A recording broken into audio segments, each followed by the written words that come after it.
La relation humaine est fondamentale. J'ai écrit en collaboration avec un de mes amis neurologue, qui est le docteur Philippe Leron, un premier livre en 97 sur les richesses économiques du cerveau, où déjà on mettait en exergue et on a créé le concept de neuromanagement, de neuromarketing. On mettait en exergue cette nécessité de prendre en considération les potentiels des individus. Les neurosciences, pour moi, c'est une vieille histoire. On a fait une grande analyse sur pourquoi il y a des gens qui, en toutes circonstances, même les pires, rebondissent, ont des idées, sont créatifs, etc. Et on a trouvé là qu'il y avait en fait des similitudes à 2000 ans d'écart, parfois, entre certains leaders, des vrais leaders, je ne parle pas de ceux qu'on nous présente dans les journaux ou dans les émissions de télévision, je vous parle des vrais leaders, c'est-à-dire ceux qui fonctionnent selon un certain nombre de codes qui permettent justement de créer,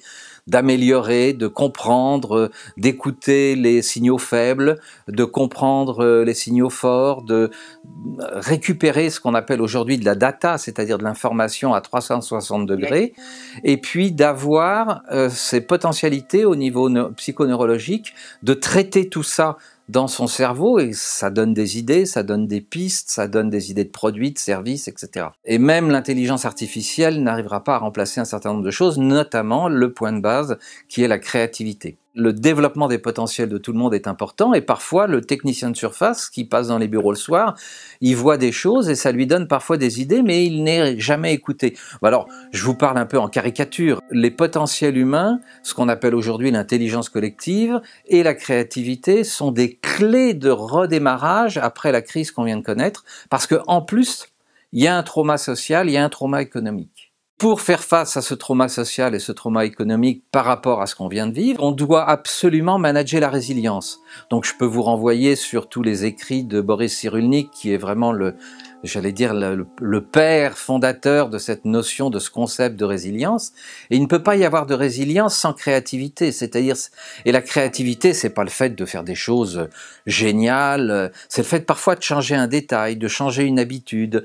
Et c'est surtout cette capacité à imaginer autre chose différemment ou à imaginer la même chose autrement. Aujourd'hui, pour moi, en matière de marketing RH ou de ressources management, de ressources humaines ou même de direction générale, cette capacité à imaginer son business, son entreprise, son organisation différemment.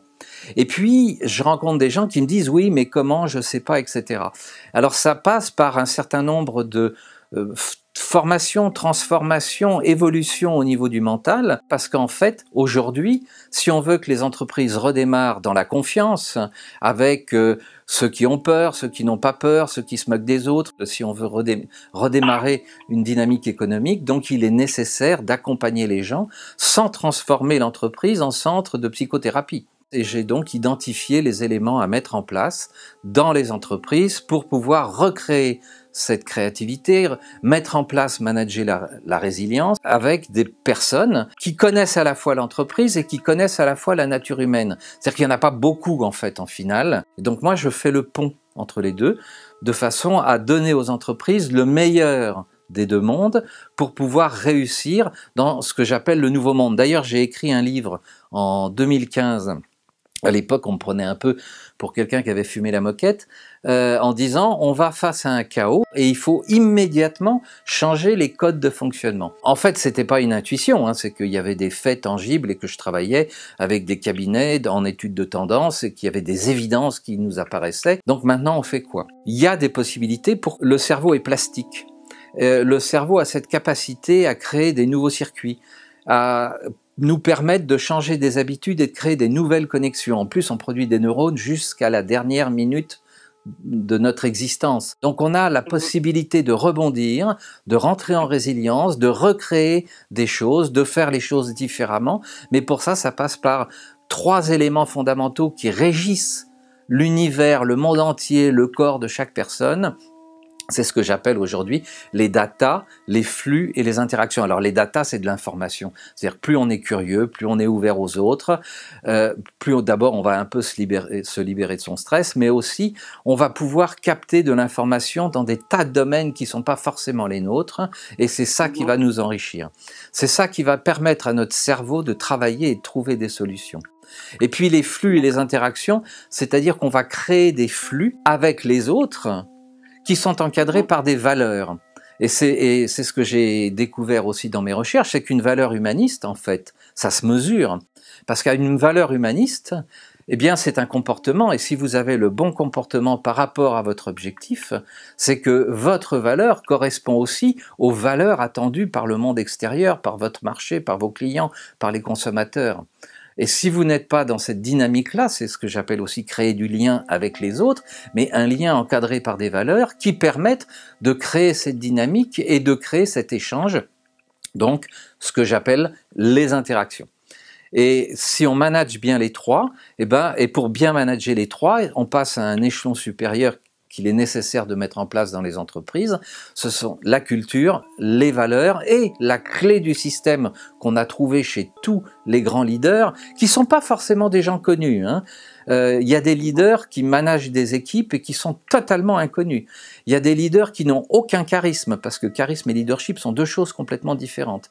Et ça repose sur quoi? Ça repose sur le fait d'avoir une culture très large, d'être curieux à plein de choses, d'accepter la confrontation, d'accepter la critique, d'accepter les suggestions, d'avoir l'esprit d'analyse critique aussi. Et grâce à cette approche, si on l'encadre avec nos valeurs, on part donc des valeurs humanistes comme je l'expliquais à l'instant, on va déjà permettre à notre cerveau de créer des nouvelles connexions, d'élargir nos champs de conscience, et en définissant notre ambition altruiste, eh bien nous allons arriver à des résultats, c'est-à-dire que inconsciemment ou consciemment, notre cerveau va s'orienter vers cette notion d'ambition altruiste. Et vous avez des réussites phénoménales qui sont fondées sur cette notion d'ambition altruiste. Et toute entreprise, que ce soit une entreprise de plomberie, que ce soit une entreprise d'informatique, que ce soit même une banque ou une compagnie d'assurance, en revisitant l'ambition altruiste, on revisite le projet d'entreprise, mais on revisite le management, on revisite les descriptions de postes, et là on revient à tous les outils de ressources humaines, et on va pouvoir aider les gens à changer de comportement, à comprendre le monde, et on va les évaluer là-dessus d'ailleurs. On ne va pas forcément les évaluer sur le résultat tangible financier. Ce n'est qu'une partie de l'évaluation désormais, et on est en créativité pour ouvrir des chemins nouveaux, pour trouver des produits nouveaux et des services nouveaux. Voilà, c'est toute une dynamique qu'il est nécessaire de mettre en place, mais je veux dire, maintenant, dans les écoles de commerce, dans les écoles d'ingénieurs, on ne nous forme pas à la nature humaine, on ne nous forme pas à prendre en considération et en conscience tous les potentiels qu'ont les ressources humaines. Et c'est ce que j'apporte, moi, pour pouvoir transformer un peu le monde dans lequel nous sommes et sortir de la situation. Dans les RH, vous avez énormément d'excellentes personnes qui sont formées d'ailleurs souvent à de la psychologie, aux neurosciences et autres, parce qu'ils s'intéressent à ça, mais qui se retrouvent dans des entreprises avec quasiment l'interdiction d'en parler ou l'interdiction d'utiliser ces matières. Moi, je me suis retrouvé dans des entreprises, on a réussi à créer une dynamique, et là, les jeux de pouvoir et les égos sont rentrés en considération. Les managers ont eu l'impression qu'ils perdaient le pouvoir sur leurs employés, même des cadres, ils perdaient le pouvoir sur leurs cadres, ils perdaient le pouvoir sur leurs vendeurs. Pourquoi? Parce qu'on a réussi à élever le niveau de conscience des gens, on a réussi à créer une dynamique avec des résultats tangibles à la clé, mais cette réaction en termes de jeu de pouvoir a été telle qu'ils ont tout arrêté. Et ils comprennent pas pourquoi aujourd'hui ça marche pas, et quand on vient leur expliquer qu'il faut faire autrement, eh ben ils sont pas formés à ça. Ils continuent à réfléchir avec les habitudes du passé pour créer demain. Mais demain, et Boris Cyrulnik le dit très très bien, il dit après la crise, il y a des changements profonds et c'est la règle. À chaque épidémie ou catastrophe naturelle, il y a eu des changements culturels. Après le trauma, on est obligé de découvrir de nouvelles règles, de nouvelles manières de vivre ensemble. Et donc de travailler ensemble, de créer ensemble, etc. Et ben il y a beaucoup de patrons, évidemment, qui sont pas préparés à ça, alors qu'aujourd'hui, Prendre du pouvoir, c'est donner du pouvoir. C'est développer le potentiel des autres. Plus je vais développer la créativité, plus je vais développer le potentiel des autres, plus ils vont m'accorder du pouvoir. Certains patrons, et j'en ai rencontré, qui ont fait faillite à cause de la situation sanitaire, eh bien, ont compris, mais ils ont compris dans la douleur. C'est un peu comme quand on dit à quelqu'un, mets pas tes doigts dans la prise. Il y a du courant là-dedans. Et ils vont quand même mettre les doigts dans la prise pour vérifier si ce que je leur ai dit est vrai. Voilà. Et ce que je veux éviter, c'est qu'ils s'électrocutent tous, avec les conséquences à la fois pour eux, parce que c'est parfois dramatique au niveau de leur vie personnelle, de leur vie de couple, de leur relation avec les enfants, au-delà même de ce problème avec les employés, parce qu'il y a des gens qui se retrouvent au chômage. Vous me direz que grâce à ça, il y a certains de leurs managers, certains de leurs employés qui du coup recréent leur entreprise dans le même secteur d'activité et autrement. On est vraiment dans un brassage aujourd'hui complet avec des potentialités extraordinaires pour construire des choses, à mon avis, merveilleuses, à la fois sur le plan économique et sur le plan humain. Moi, régulièrement, je fais des groupes avec 5-6 patrons de TPE, PME pour échanger et pour créer et pour construire ensemble. L'idée que l'on cherche, elle n'est pas forcément chez une seule personne. Et les interactions, les datas, les flux, les interactions selon le schéma que je propose, je réunis des gens de métiers différents, d'origines différentes, et on pose les problèmes de ces patrons-là sur la table, et il y a plein d'idées qui sortent, parce que bien entendu, quand on vient d'horizons différents, on voit les choses autrement. On peut s'enrichir les uns les autres, et ensemble, on va créer des choses, ensemble, on va pouvoir changer, évoluer et intégrer ces nouveaux codes qui sont en train de poindre au niveau social et économique. Pour pouvoir sortir de cette période, il faut écouter les salariés qui ont pris conscience qu'effectivement, on pouvait vivre autrement, on pouvait travailler à différents moments, et qu'en conséquence, on pouvait s'organiser différemment.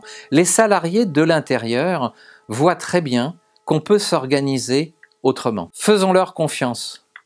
Ils peuvent apporter des solutions.